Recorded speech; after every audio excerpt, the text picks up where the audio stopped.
Previously on the British Broadcasting Century podcast. Before our specials on the centenaries of monarchs, cellos and nightingales from spring of 1924, we were telling the tale of 1 year earlier, May 1923, in British broadcasting. That meant the BBC's new home of Savoy Hill, and then the first Women's Hour. But as normal service resumes in the day-to-day business of the Beeb, well, they're swimming in choppy waters. At government level, the Sykes inquiry continues into the very nature of this broadcasting company. At press level, there's an anti-BBC campaign in certain newspapers, and the live entertainment industry still working out how to and whether they should work with this new BBC. Meanwhile, the band's played on. Not like the Titanic. It's a very bad example. This time we pick up the tale then of May 1923. It's a tale of bands, boycotts and broadcasts. On the air, Percy Edgar from the Birmingham station recalls the Grenadier Guards band fitting in their tiny studio. 35 of them, all over 6 feet. And the perspiration was rolling down their faces. How we got them into the studio, I don't know. Off the air, John Reith is forming a Super God Advisory Squad. Well, it's the first advisory committee, a.k.a. the Sunday Committee, a.k.a. the Crack Committee, the Central Religious Advisory Committee. Crack, of course, has a much more A-team sound about it. Reith Sundays, though, start forming, and things will never be the same again. Plus, this time, a special guest, someone that may not be a familiar name to you, but his innovations and engineering masterpieces have been behind countless TV moments, especially in the commercial sector, over the last 50 years or so. From teletext to digital, colour film to high-definition television, we'll hear from Norman Green. I came up with the idea of making the teletext characters double height. I remember the double height characters. Right. Yes. Well, double height characters. And that's you. You're the double height character. Yeah, I had the patent on that, yes. More from Norman coming up. In the first of a few episodes we'll feature with him. You see, we talked for a very long time, and it was a long time ago, a good couple of years ago, actually. Apologies, Norman. I thought I'd lost the audio of our marvellous interview, and then I recovered it. Turns out I just needed a good engineer. Well, we've got one this episode in Norman, as well as our journey through May 1923. This is episode 88 of the British Broadcasting Century. Hello, this is Paul Carenza calling. This is London Calling. Hello, Paul Carenza here. Hope you're doing well. Thank you for joining us on our bit-by-bit, moment-by-moment origin story of British broadcasting. Now, last few episodes, we leapt forward to 1924 to hear from King George V in the first broadcast by a monarch anywhere in the world. We also heard the calmer, more dulcet tones of a cello and a nightingale from a Surrey woodland. Both of those, of course, were centenary moments. And we also heard about Mr. F.O. Brown with some of the only off-air recordings you will ever hear of British broadcasting. If you've not heard that episode, do go back and find it. Alex of Greenbank Records told us all about discovering his grandfather's recordings in the attic. A marvellous tale and marvellous recordings. This time then, we're back to the sort of day-to-dayness, I suppose, of the BBC in spring of 1923. We'll be hearing from Norman Green as well on his contributions behind the scenes in television over the latter half of the 20th century. Norman's fingerprints are across so much of what we now take for granted when we switch on our tellies. But first, to radio, and several decades earlier. We've helped the BBC move into Savoy Hill, of course. And by the way, I'll be doing my walking tour this summer, Saturday the 10th of August, 2024.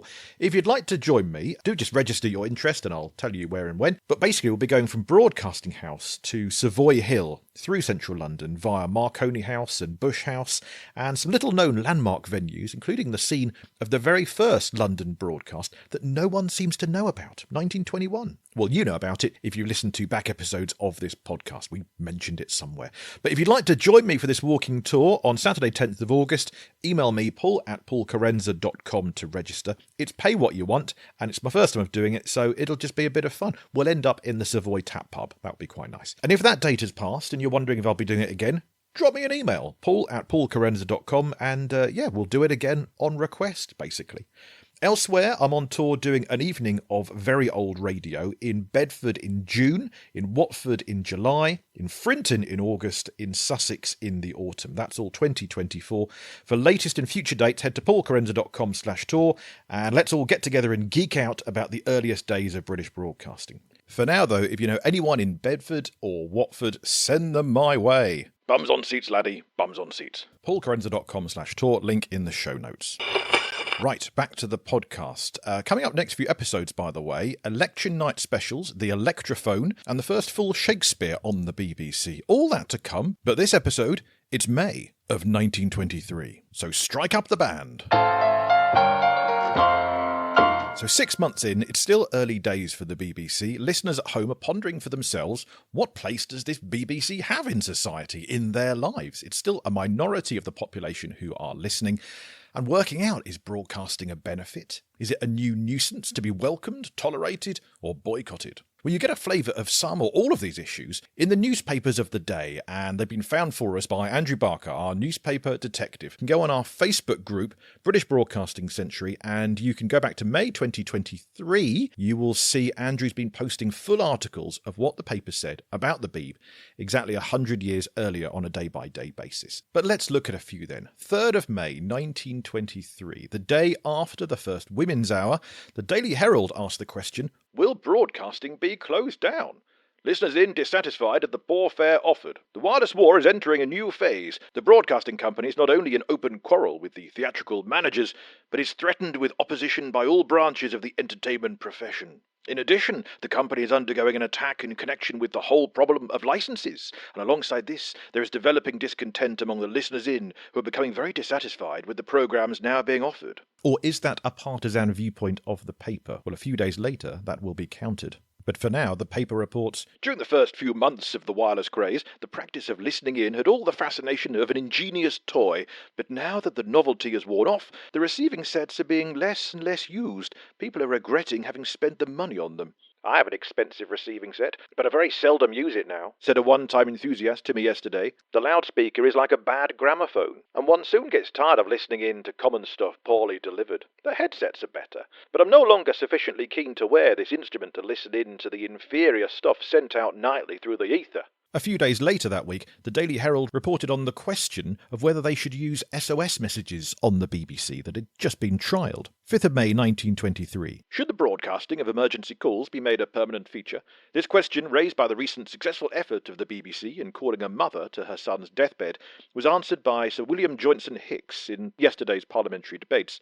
I do not think it desirable, on the strength of the incident to which reference is made, he said, to make any permanent arrangement of the kind suggested. The general question of the uses to which broadcasting should be put is, however, one of the matters which the Broadcasting Committee have been asked to consider. The Sykes inquiry continued, and the SOS messages continued on the BBC for many decades after. So what else should we feature on this new BBC thing? Popular Wireless asked the question, should plays be broadcast? On the 5th of May 1923. Miss Sybil Thorndike, the greatest living actress of the day, gives her views on this interesting question. Theatrical producers and musical providers are beginning to look upon the broadcasting of plays, operas and concerts as an encroachment on their preserves, which may result in a considerable reduction in their box office receipts.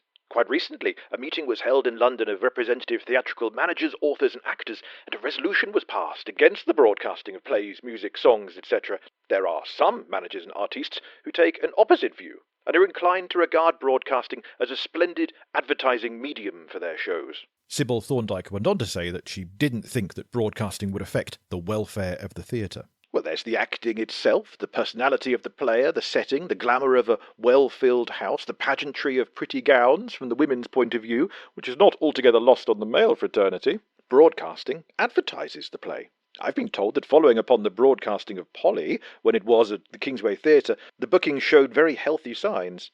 The 7th of May 1923, the Birmingham Gazette said, Singers for Wireless, question of fees to be discussed with the broadcasting company, fear of injury to profession, ran the headline. So the debate rumbled on.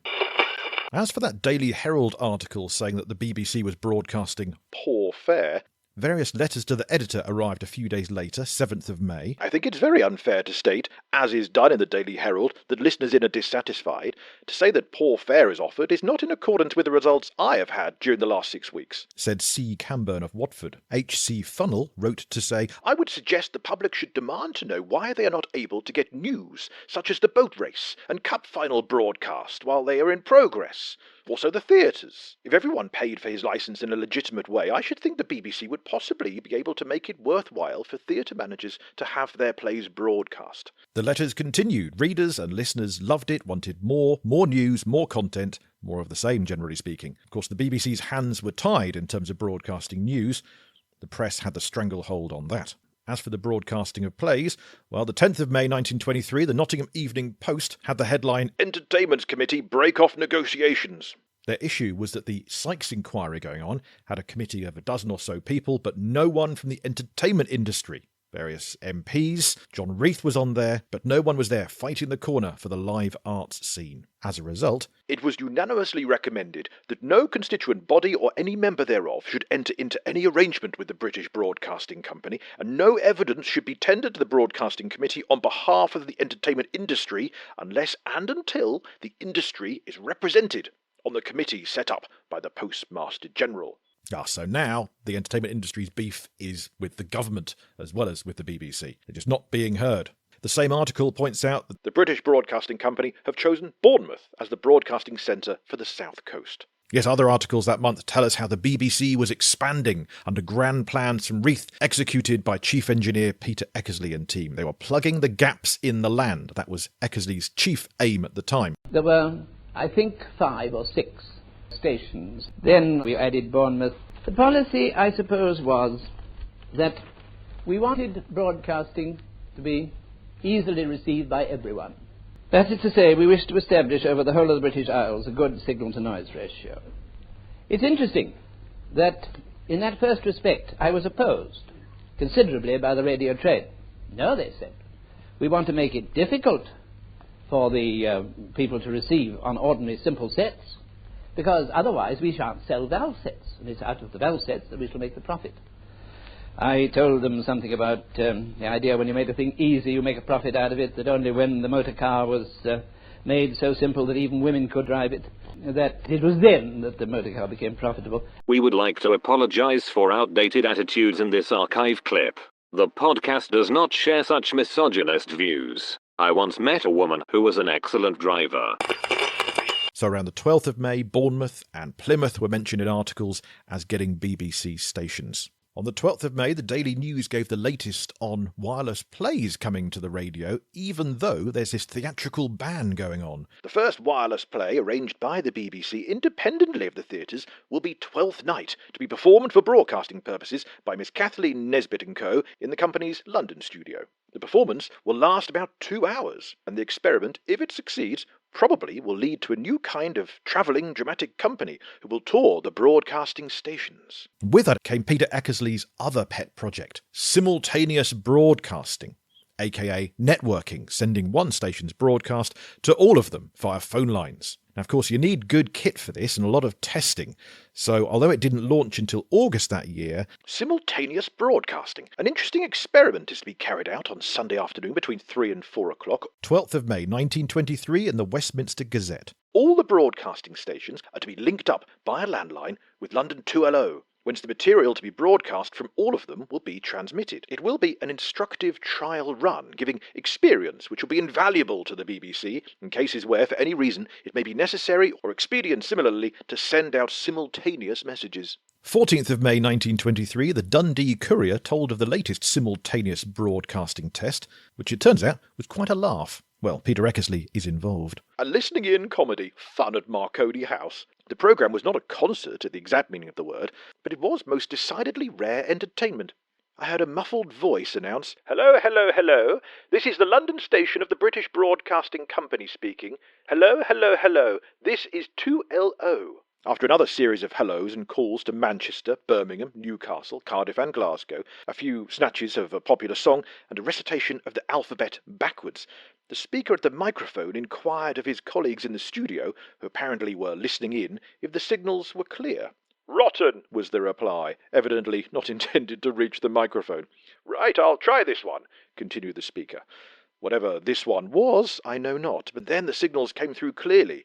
But more than one speaker was heard, for apparently all the uncles at 2LO were trying out their voices, and even when not in front of the microphone, one could hear them conversing between themselves. "The Grenadier Guards band is now passing down the Strand," he declared. "I'll try and put you onto them." Unfortunately, the band was not heard. Mr. Speaker had to fall back upon his stock of funny stories. I like the one about the little girl describing something as like a woman, only more horrible, but I confess I would have liked to have heard the ghost story. I must write to 2LO and ask them to tell it to me. Apparently they know it well, for when Mr. Speaker, in conventional clubroom style, inquired, "Have you heard the one about the ghost?" a regular chorus protected, "For heaven's sake, don't tell them that one." Over the next few weeks and months, innovations would continue. Sometimes you get a concert that was sent out to other stations, but you wouldn't be told till afterwards that actually it wasn't coming from your local station. On the 30th of May, outside broadcasts and simultaneous broadcasting were combined when the last act of Hansel and Gretel was sent from the Covent Garden Opera House. It would be the end of August when news was regularly sent via simultaneous broadcasting from London to other stations, and Reith himself would inaugurate it.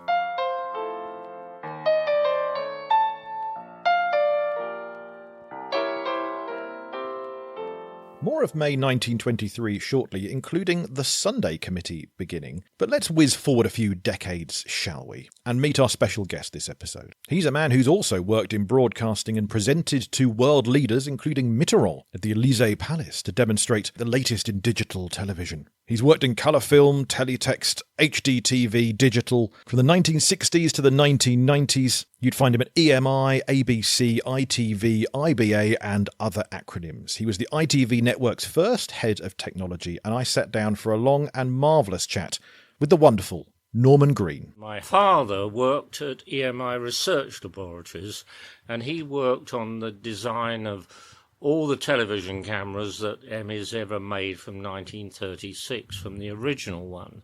And so after the war, he used to take me to Radio Olympia, and we'd visit the HMV stand and the Marconi phone stand, and we'd meet his friends who were doing duty. And I was absolutely bitten by the bug of television.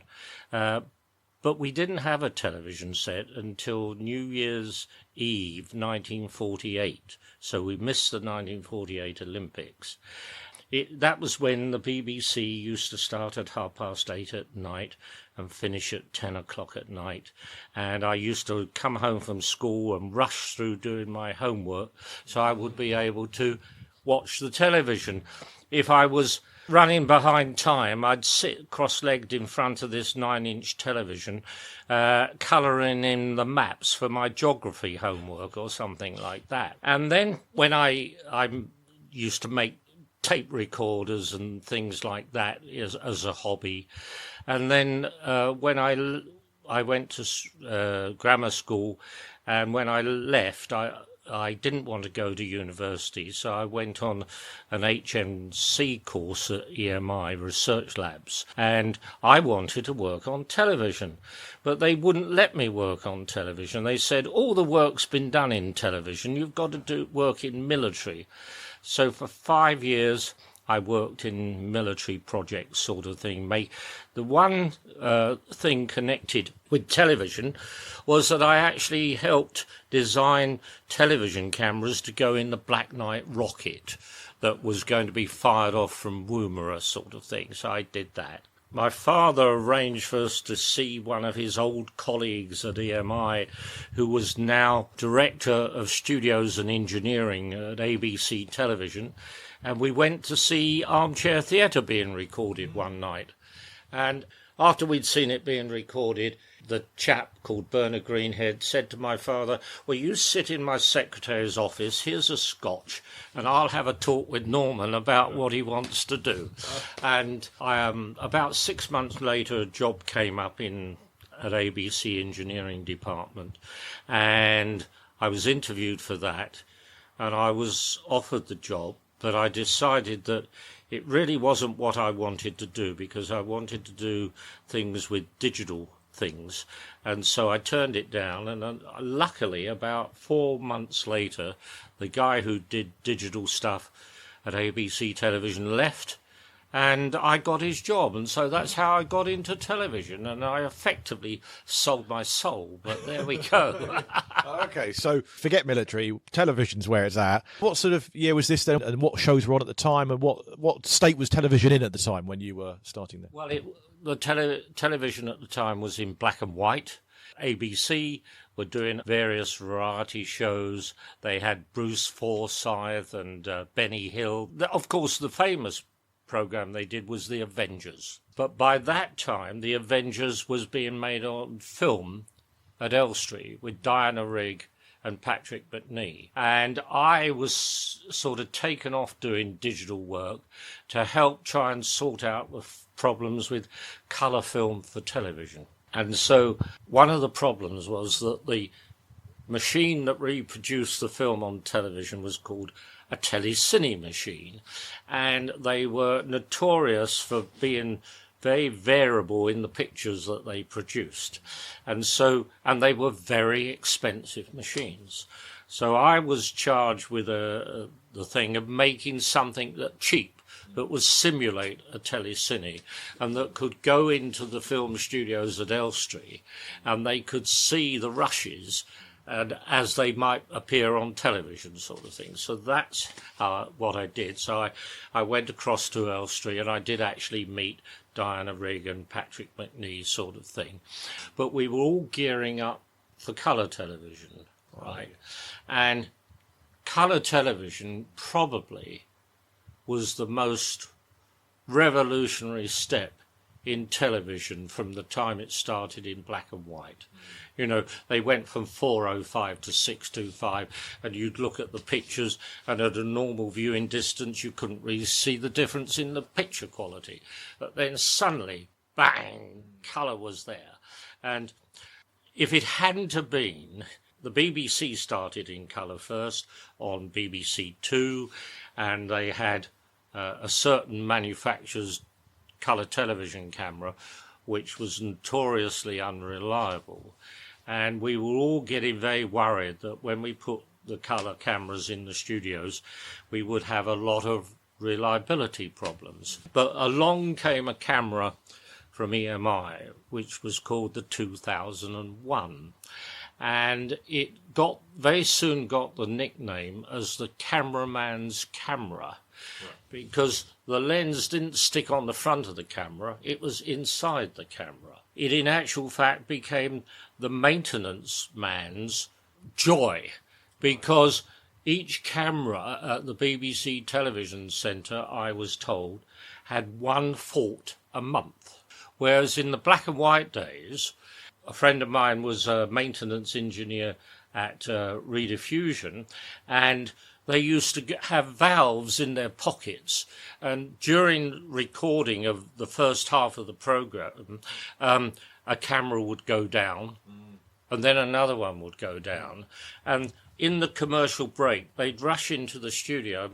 They knew what valves was the problem, change the valves to get the cameras working again. Suddenly, the Beeb and ITV had these cameras that basically only went wrong once a month.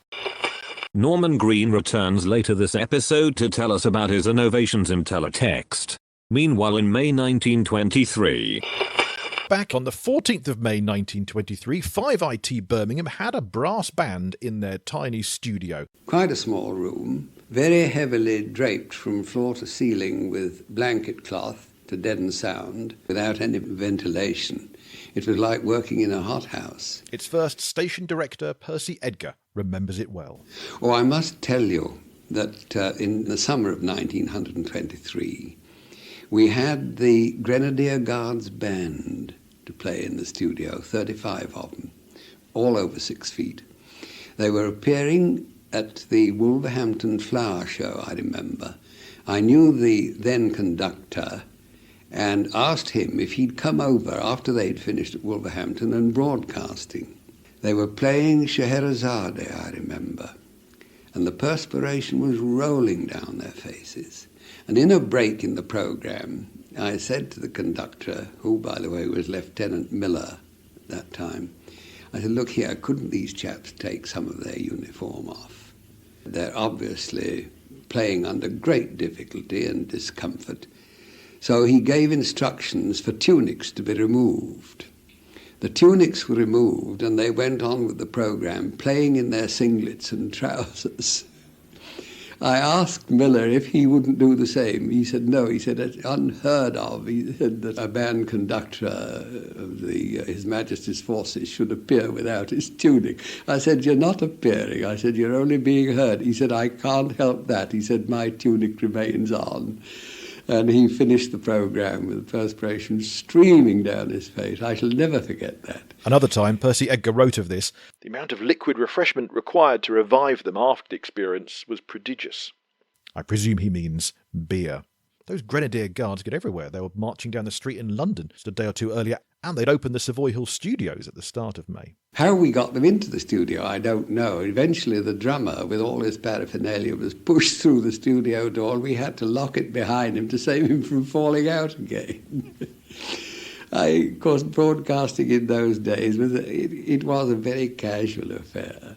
If you'd like to hear more from Percy Edgar, see our earlier episode for details of that, in which his grandson David Edgar read his memoirs for us. So while the hottest band in the nation was on air from Birmingham, off air were representatives of the British National Opera Company. 16th of May 1923, the Belfast Telegraph reported on... A new phase of the broadcast war started yesterday when the British National Opera Company's artists decided to defy the concert organisers. Mrs. Chappell had warned them that if they took part in broadcast opera, they would receive no further concert engagements at Queen's Hall. This places them in a remarkable dilemma. If they refused to broadcast, they would be liable to damages for breach of contracts with the opera company. If they agreed to broadcast, they'd lose substantial concert fees. Same Day Wireless Weekly reported on bias in the press. It's an extraordinary thing how some newspapers find it difficult to give the BBC fair play. The meeting between the representatives of the company and the Concert Artists Association was lively and interesting, but a harmonious settlement was reached. The particular organ which is leading the stunt against the BBC came out with a scare heading that the Concert Artists Association had joined in the attack on broadcasting. A paper is entitled to express any views it likes, but surely the readers are entitled to accuracy in the news. As a matter of fact, the Concert Artists Association displayed great reasonableness and moderation. They left their artists with an entirely free hand. If all the interests which are opposed to the BBC are equally fair-minded and reasonable in their demands, there will soon be a happy issue cut of all the broadcasting troubles. Why can't we all get along and print fairly newspapers? Still, one offshoot of Chappell & Company's broadcasting ban meant that listeners couldn't hear a royal broadcast. 18th of May, The Scotsman. No broadcasting of Prince's speech. Listeners in are voicing their protest against the ban which had been placed by Mrs. Chappell and broadcasting from Queen's Hall, London. They are particularly concerned about the fact they are to be prevented from hearing the Prince of Wales and Earl Haig, who are to speak on Sunday morning at a meeting of the British Legion. Mrs. Chappell have refused to allow these speeches to be broadcasted. Not entirely sure how this artist's ban stretches to the Prince of Wales. Of course, if you want a proper royal speech, wait a year and King George V will become the first monarch on the air. Go back a couple of episodes for that. But in May 1923, the Prince of Wales stayed off air. While artists were deciding to defy that boycott, while theatrical managers were trying to impose it, while the press were being unfair, apparently, to the BBC, and the government were having their inquiry into it, well, we need a moment of calm, don't we? Because Reith had something else on the agenda: Sundays. On the 18th of May 1923, the Sunday Committee forms, ultimately to become the Central Religious Advisory Committee. Crack! This is the first BBC Advisory Committee, and it's come from Reith himself. Ever eager to get religion broadcast properly onto the air, every Sunday since Christmas Eve 1922, there's been at least one preacher giving just a little 5-minute pause for thought for the day kind of radio inspiration. I have just come from my church in Whitechapel. For you are about to tranship from the vessel which bore you across the sea of 1922. Tollgate is a fascinating movement of men and women. It began in the First World War. Keep him low, Lord. Don't let him get heady. Don't let him get conceited. Keep him low. But Reith is at risk of upsetting yet another corner of society. Church leaders. Those at St Paul's Cathedral have been especially vocal. I have no problem with preaching by wireless in principle. I'm simply opposed to introducing sensational methods into worship, such as advertising. Needless to say, we are never likely to have a transmitting or receiving instrument installed at St Paul's Cathedral. You had to be there live in church for it to count as a religious experience. So Reith was seeking support elsewhere. The Sunday Committee. The Bishop of Southwark leading it, assisted by Canon C.S. Shepherd and Reverend Dick Shepherd, who will in January 1924 take over as the Radio Reverend with the first proper BBC church service from St Martin's in the Fields. But that's all to come. We'll deal with that on a future episode of the podcast. Nonconformists made up the committee as well. You had Mr R. Nightingale of the National Council for Evangelical Free Churches and Dr. R.C. Gilly of the English Presbyterian Church. Herbert Ward was a layman and represented Roman Catholics, but these were clearly down the pecking order. Anglicanism was the chief interest of Reith and the Sunday Committee. For now, the committee's main purpose was to advise and suggest Sunday speakers for the BBC. They'd agreed there'd be no fees, expenses only, and each speaker should submit their scripts at least 3 days in advance of their broadcast. To be honest, as a pause for thought on Radio 2 today, all of that sounds almost exactly the same as what we now do. There's a small fee. It covers your travel and a little bit extra for the writing of it. And I have to send my scripts in a day and a half in advance of broadcasting it on the Zoe Ball Breakfast Show, which I'll be back doing again this summer. Wrapping up then for this episode, how about a bit of music? 24th of May 1923, live from the Carlton Hotel, it's the Carlton Hotel Dance Band. The first live broadcast of dance music from a hotel that wasn't the Savoy. Yes, the Savoy Orpheans and the Savoy Havana Band may have dominated there, thanks to its proximity to the BBC at Savoy Hill. But now, for the first time, outside broadcasts were reaching other hotel dance bands. Finally, to conclude, let's hear a tiny bit more from the ITV network's first head of technology, Norman Green. When colour was over, in engineering, people sort of started to think, what shall we do next? One of the things that came next was teletext. Oh, yes. In around about 1966, I sat on an EBU working party because there's about 22 lines at the top of the picture where there's no picture, because in digital television now and the displays that we have, you could go from the bottom right-hand corner of the picture to the top left-hand corner in an instant. But in the old days, with CRTs and scanning coils, you had to have time to go from the bottom corner to the top corner, and that was the time of 22 lines of picture. So what happened was that there was one of the lines was designated as a data line, and in this you could put static data that would tell the engineers in master control at the various television companies where the picture was coming from and where it had last gone through a studio centre, because pictures could leave an OB unit, go into Thames Television at Euston, go up to ATV in Birmingham. They would leave the Thames ident on it but add their own, so that when it went into Granada, they knew where it had come from. But there was also a gap for what we called variable data,